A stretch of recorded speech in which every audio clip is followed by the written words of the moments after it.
Hello, this is Gray Hughes of Gray Hughes Investigates on YouTube. Today's video is just an off-the-cuff video regarding the Idaho4 murder case. I don't understand how there's people on social media in various locations, Facebook, YouTube, etc., who think that Bryan Kohberger is innocent.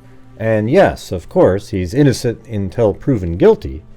But based on all the facts that you have, if your opinion is that he's innocent, based on the information that's out there, to me that's absurd.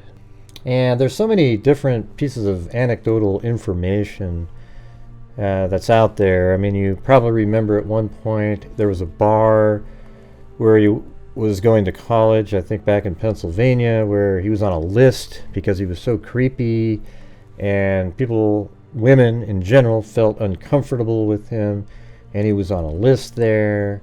We have the Tinder date. She wasn't really into him, and he wasn't getting the message, and then eventually she had to pretend that she was throwing up, and then Bryan Kohberger leaves the house and then sends her a message saying, "Wow, you've got nice birthing hips." I mean, those kind of things show that he is absolutely incredibly awkward and strange as a person. I think he's an incel. I think he's somebody who is struggling to meet women. He's very awkward, and I think he's very similar to Elliot Rodger, who went absolutely nuts on a college campus thinking that he doesn't understand why people just don't want to date him. Why do other guys get to have the women and he doesn't get to have them? I think that Bryan Kohberger is very similar, and I think he analyzes his own feelings and thoughts, and maybe even is curious as to why he is like that himself. I also believe that there's a possibility that Bryan Kohberger was a fan of Ted Bundy. And I say this, and I've said this in a video at the very beginning of the case, that I believe that Bryan Kohberger, because he has a teacher that teaches him about criminology, who is an expert on serial killers, I think Kohberger may have become a fan of Ted Bundy and perhaps even others. And if you remember, Ted Bundy moved from Pennsylvania to the state of Washington. I mean, what are the odds of that? Then Kohberger moves there. Then Kohberger, as if reenacting what Bundy did in Florida, attacked 4 college students at an off-campus sorority party house, and absolutely went nuts in there and killed all 4 of them. Killed Ethan Chapin, Xana Kernodle, Madison Mogan, and Kaylee Gonzalez. Then a month later, when he and his father were traveling back to Pennsylvania, they went through Utah, which is a place that Ted Bundy committed some murders, and then he also went through Colorado, another place where Ted Bundy committed murders, and then he headed back up towards Pennsylvania after that. So here you have Bryan Kohberger, an individual that is very, very awkward socially and is a criminology student. He learned from a serial killer expert. He moved from Pennsylvania to Washington.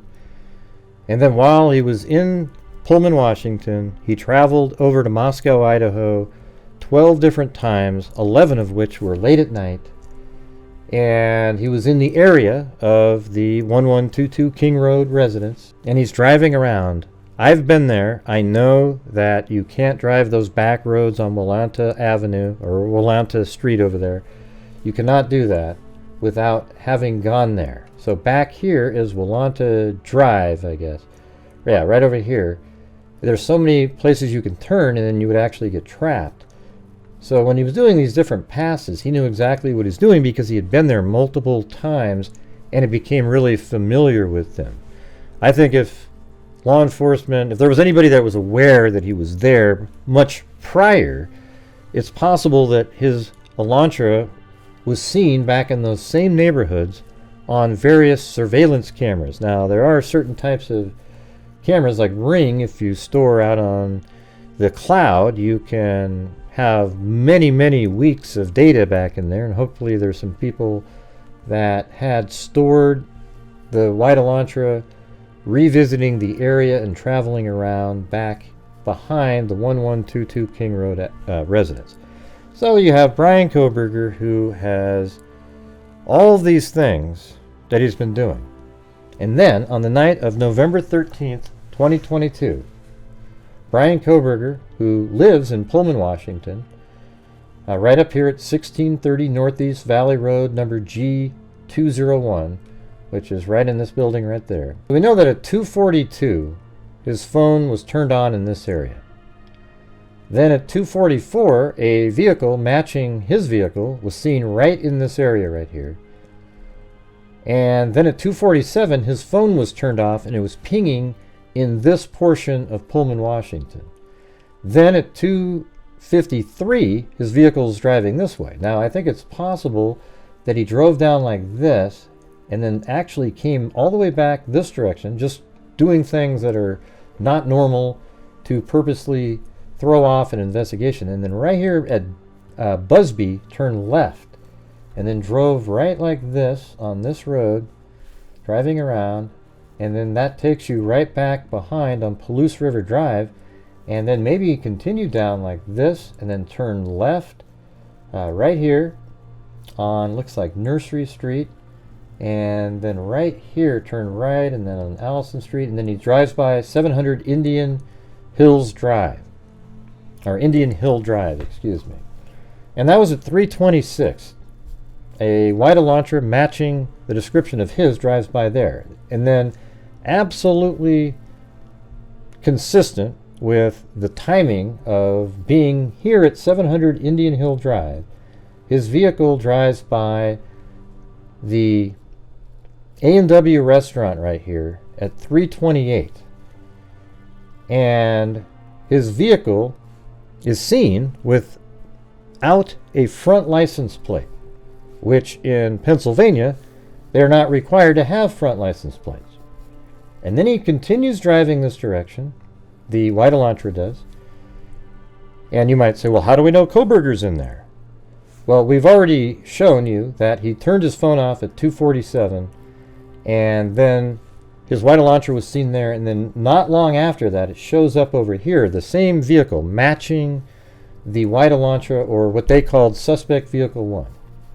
So after it passes the A&W, missing its front license plate, it comes in here and it does a series of passes checking in on the residence. It does an initial 3, one at 3:30, one at 3:38, and the other one at 3:57 around in this area. Then it comes back at 4:04, turns around right here, then drives over here and turns around again. I think when it turned around right here, it was monitoring something he was noticing, either the DoorDash driver or maybe it was Xana Kernodle moving around in the house with the light on, because she was on TikTok as late as like 4:12-ish, somewhere around there.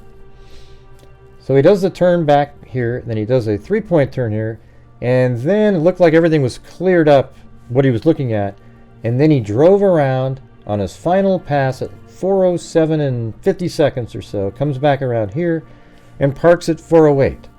Now, I made a video a while back, or a few days ago actually, that was called 9 Minutes of Hell, and it shows you how absolutely long 9 minutes is. So at this point, at 4:08, the vehicle stayed inside of this red area right here for 12 minutes. It stayed inside of this red outline right here, the white Elantra.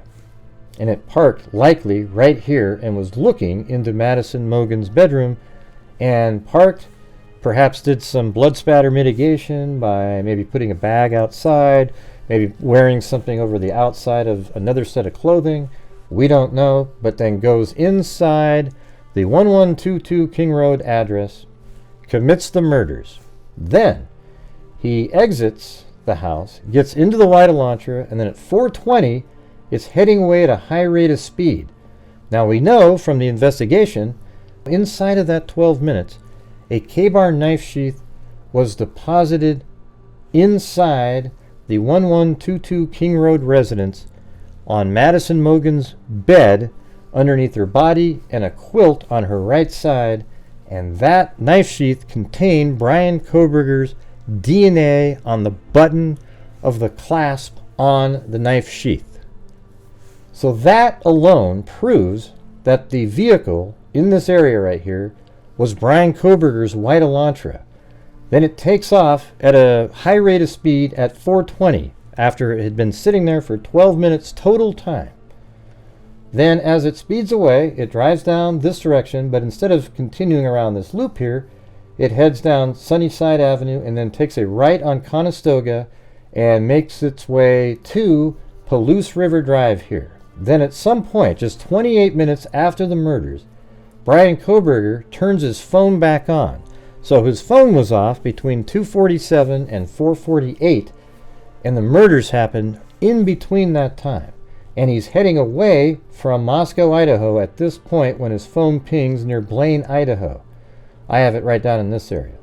Then the cell towers continue to follow his phone as it travels all the way back around, and then at 5:25 his vehicle drives in this direction, and you see it on camera passing at 1300 Johnson Avenue, just like this, heading back into Pullman, Washington, and then eventually at 5:30 his phone pings in the city here.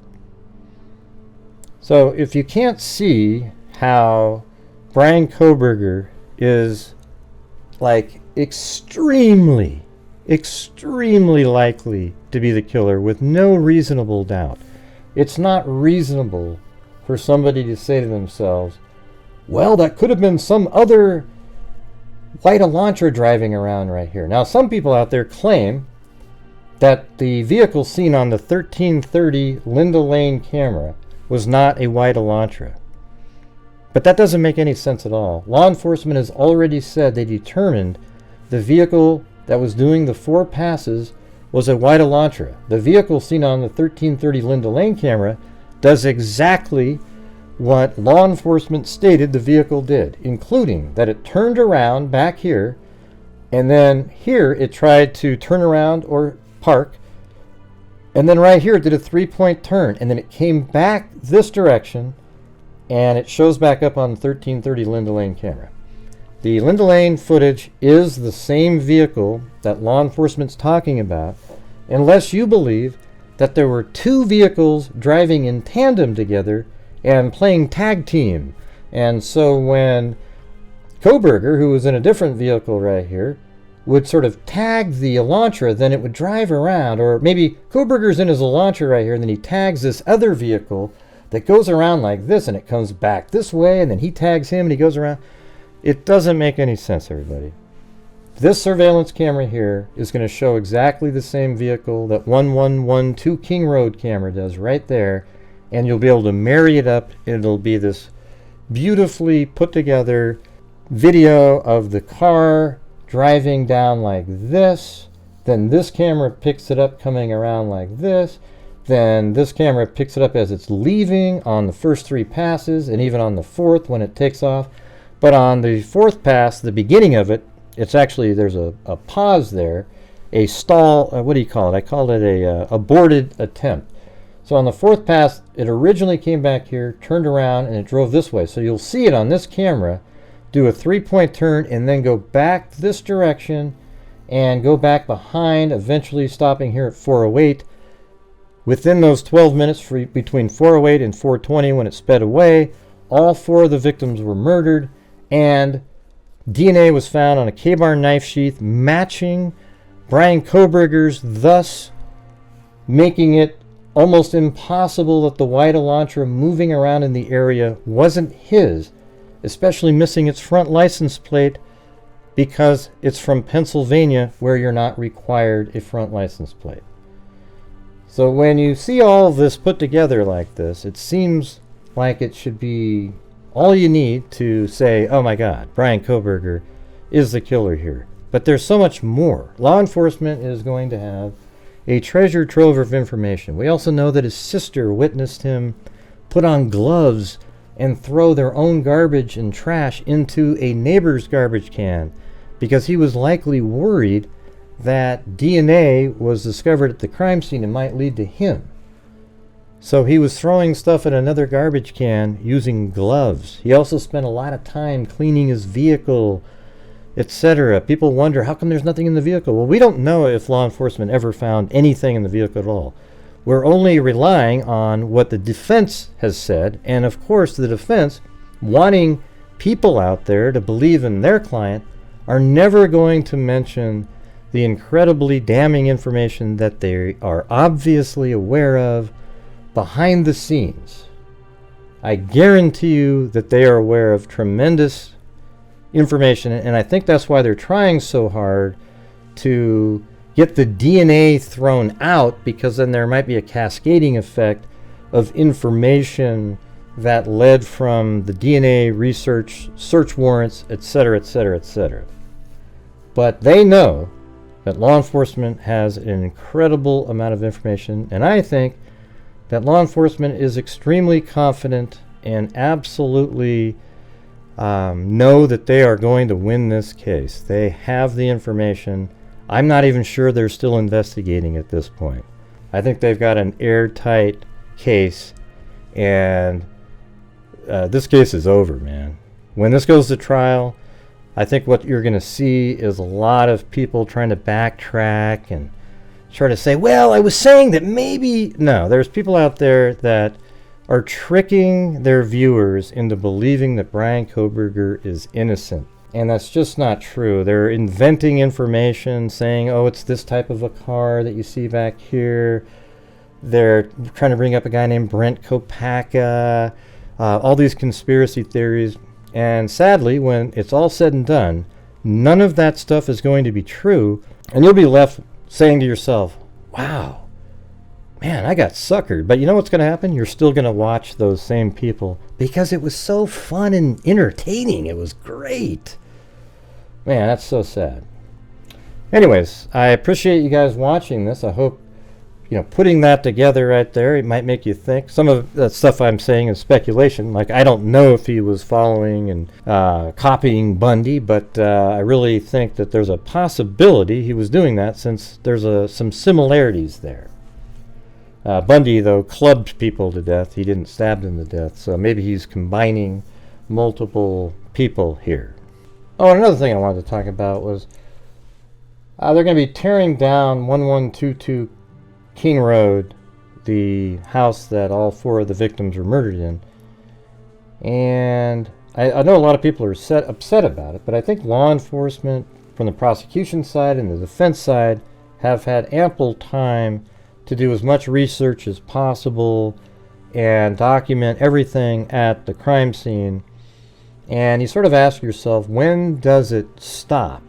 Do we wait until appeals are done? I mean, those sometimes take years to get through appeals processes.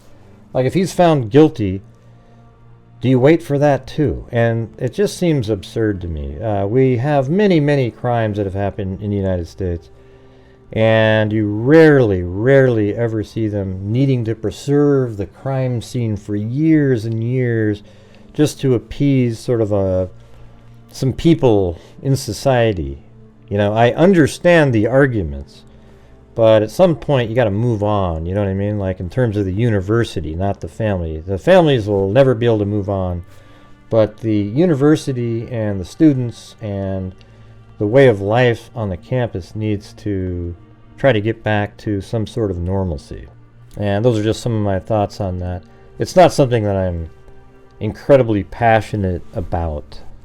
I actually, either way, if they keep it there or remove it, it's not going to affect me anyway at all. I just understand the argument from the school side, and I also understand it from the defense team or the family members of the victims, etc.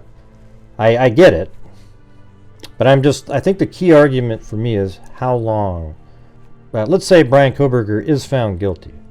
How long do you keep holding the house there? And that is the question you need to ask yourself. All right, so again, thank you all very much for watching. If you could leave a comment in the comment section, let me know what you think about of the various elements of this video, I would appreciate it. And make sure to hit that like button, okay? Seems like it's a struggle for people to remember to hit that like button. I'm not sure what I need to be saying for you to hit it, but if you could, I would really appreciate it. So thanks again for watching, and as I always say, until next time, be safe out there.